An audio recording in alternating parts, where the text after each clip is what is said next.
ఇప్పుడు కూడా సవాల్ చేస్తున్న దమ్ముంటే గువ్వల బాలరాజ్ మీలాగా అవినీతికే పాల్పడి ఉంటే మీకంటే కాళేశ్వరం ప్రాజెక్ట్ ఉండొచ్చు.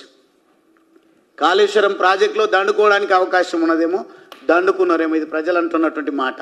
అక్కడ సంపాదించినటువంటి అవినీతి సొమ్ముతోన ఈరోజు గర్జనల పేరిట ప్రజలను మభ్యపెట్టే ప్రయత్నం చేస్తుండొచ్చు. పనికిరాని మాటలు మాట్లాడుతున్నారు.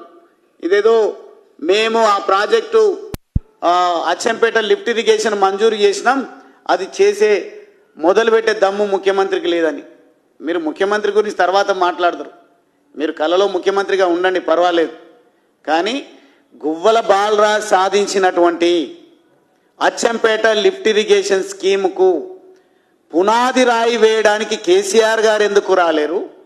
మీరు మాటిచ్చి మీరెందుకు ఆ పునాది రాయి వేయడానికి రాలేరు? సమాధానం చెప్పకుండా బయలుదేరిండ్రు, మీరు వెళ్ళిపోయినరు.